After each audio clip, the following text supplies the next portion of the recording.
Hey, what's going on, guys? Welcome back to Aries EDC. So today I wanted to talk to you guys about something a little different, just kind of like a tool spotlight. Somebody asked me the other day, what grinder am I using? And, the biggest thing that always comes up and I always get kind of made fun of or people laugh at is I use a 1x30. And yes, it's a little 1x30, but it's working and I'm able to accomplish all the things that I need to on this. Would a bigger machine allow me to do more?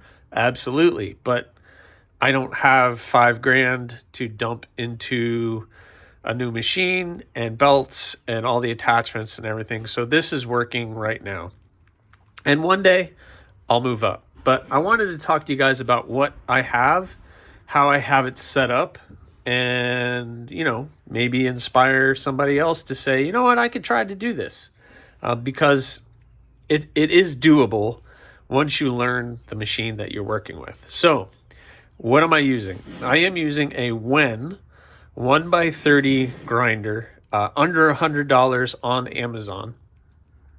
I have had little to no issues with this grinder once I learned how to use it and once it got kind of broken in and everything else. So there is a learning curve when you get a new tool, learning how to use it if you've never experienced it before. But I just kind of want to share some of that and some of the things with it, positive and negative.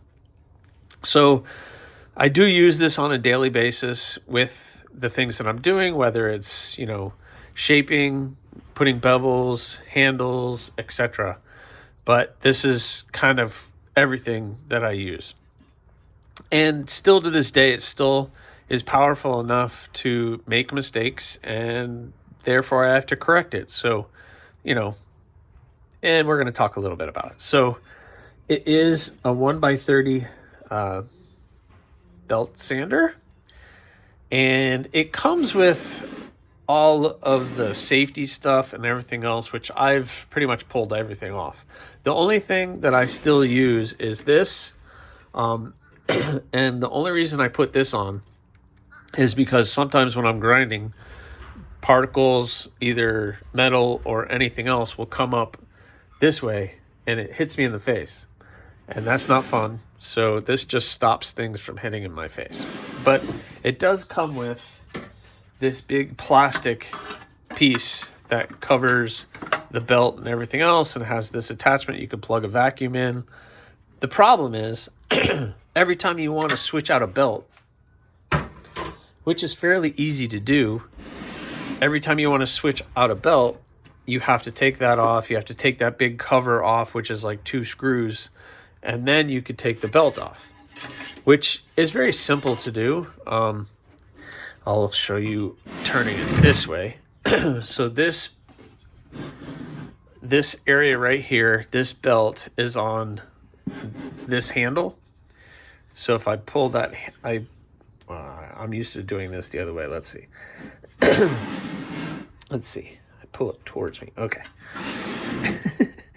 This is backwards when I do it like this. So this is a tension pulley, and when I come over here, it releases the tension off of that, and then I can pull the belt out.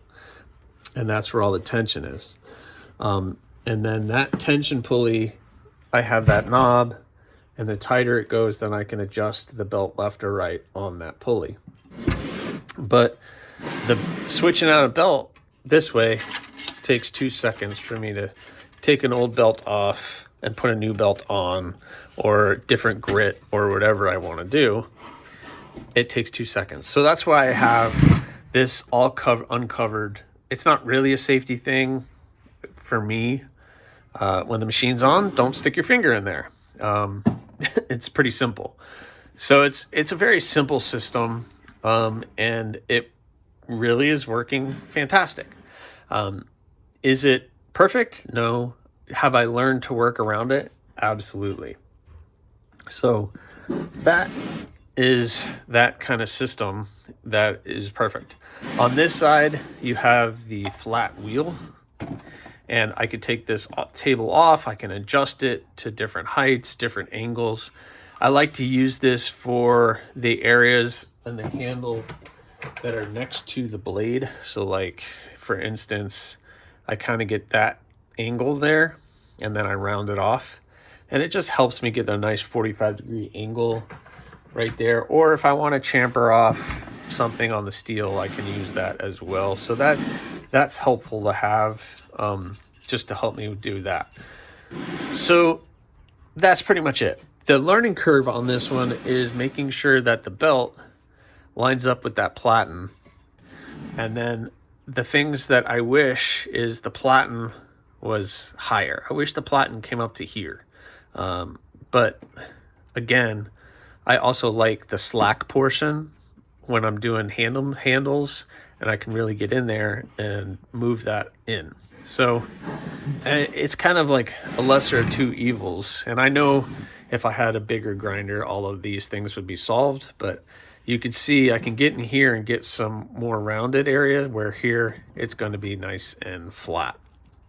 The problem with this is if I push too hard, I can bend that platen back, and then that's an issue when you're doing bevels and everything else. You want those areas nice and flat, and any movement in here is going to adjust that. So I can't push too hard on that area or it's just going to push back.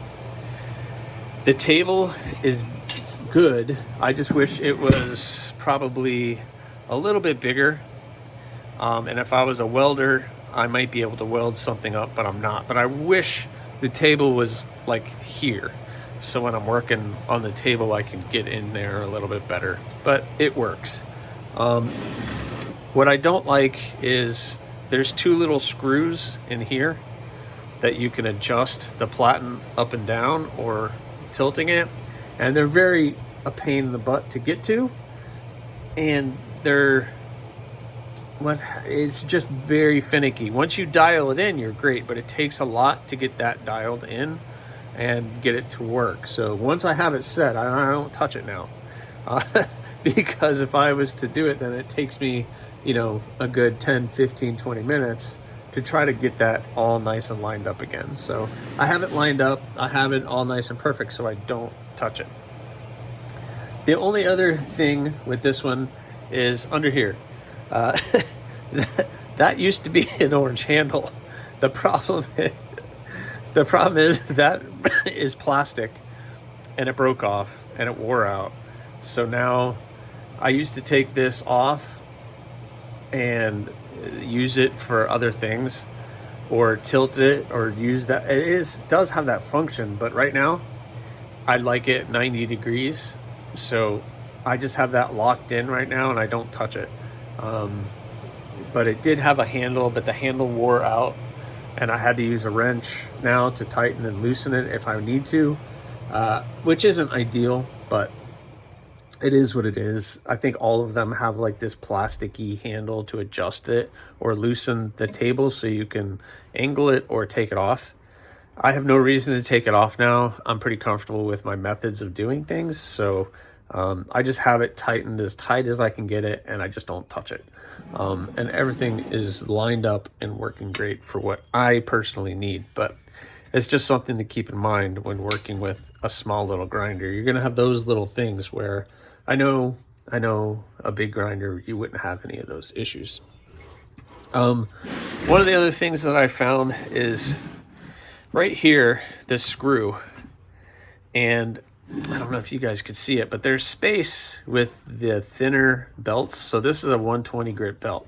But if I was to throw a 36 grit belt on here, it actually hits this screw, especially when the machine is going. I don't know why. It's a thicker belt, okay, I'll show you.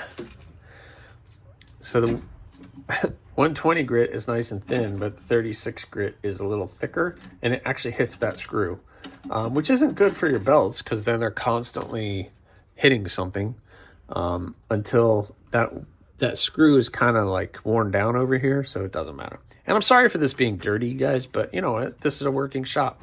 You'll learn. And let's see what else about this thing. That's about it. I mean, it's fairly simple. On, off.